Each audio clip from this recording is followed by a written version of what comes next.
Hey everybody, friends and family. It's Sunday afternoon. It's October the 21st, 2018. This is a very special day for me and my family. I'm trying to project because I'm outside, all unnatural with no microphone, and we don't have my brother Michael here to do a professional recording.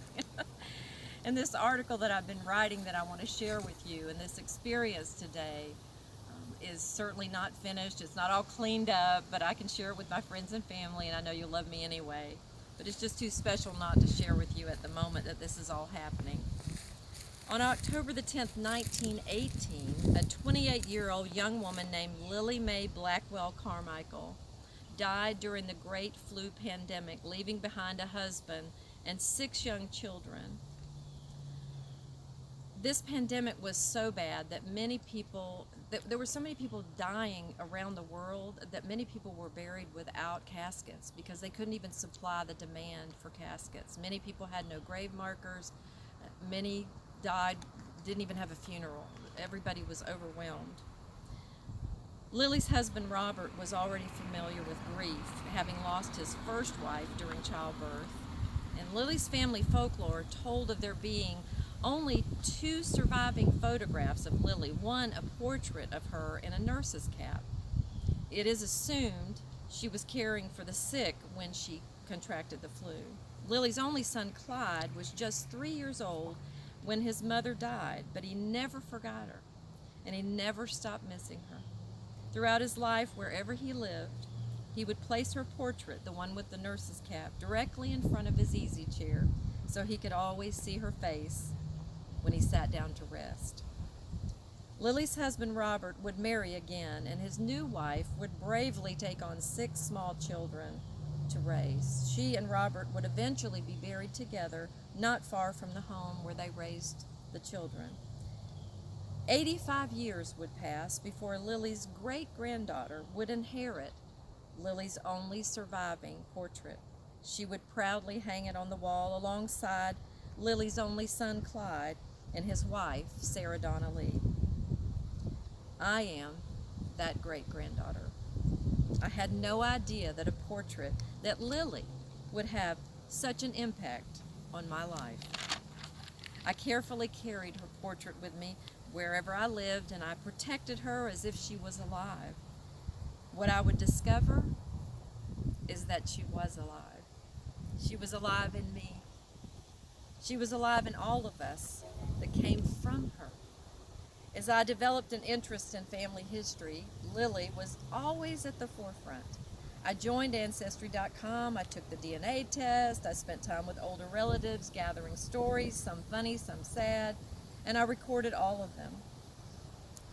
But Lillie's portrait would continue to haunt me. Who was she? What was she like? During one of my chats with my grandmother, Lillie's daughter-in-law, I asked where Lillie was buried. And my grandmother said she was buried somewhere. Somewhere in Jacksonville, Florida. Somewhere? She wasn't sure where, and neither were any of my other relatives. No one I knew remembered ever visiting her grave. All they knew is they thought she was buried somewhere in Jacksonville. As I continued on my genealogy quest, I connected with a long-lost cousin, Bob, on Ancestry.com. I hadn't seen Bob since I was a young teenager, and his mother, Thelma, was one of Lillie's children, and my great-aunt. And I had the privilege of knowing all of Lillie's children. Bob and I shared family info and photos, and I told him how I had looked for Lillie's grave for at least 15 years without any success. Within a week, I received an email from Cousin Bob. He stated, "She's buried at Evergreen Cemetery in Jacksonville, Florida. Section number 4, plot 612. I sobbed as I read those words. Had he really found her? I pulled up the website and put in her name, but nothing came up. Still crying, I emailed him back quickly, and he explained the reason she wasn't listed was because she didn't even have a marker. Oh my God. He went on to say he would be glad to help if I was interested in getting one for her. He had read my mind.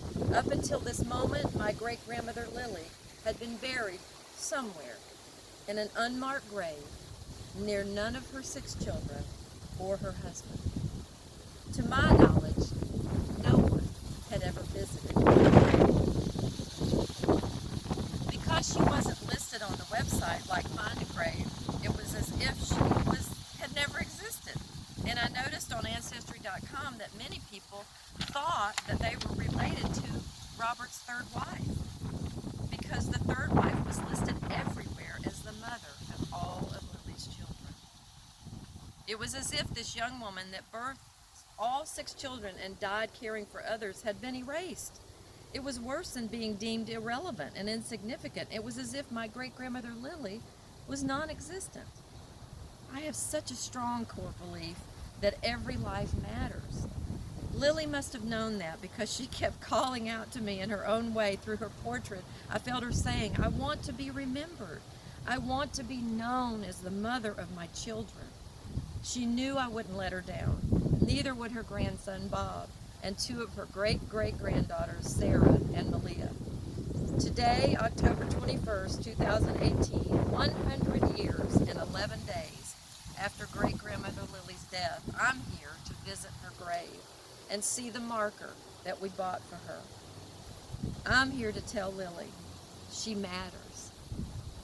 Her short life was not in vain. Grandmother Lillie, we're here to pay our respects, to honor you and your life.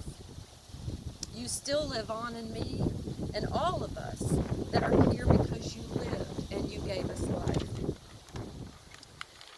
You must have been an amazing young woman. An amazing young woman that somehow became a nurse before 1918, with 6 children and a husband, before women could even vote, before they could own property, before they could have a bank account. You must have been incredible, because even death couldn't hold you back from reaching out to your family 100 years later to help us find you.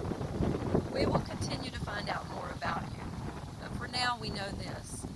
You have taught us that the power of love and family does not die when we do. Our connection is forever.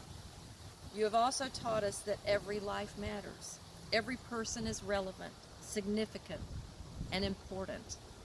And every life speaks to us if we are listening, even after that transition we call death.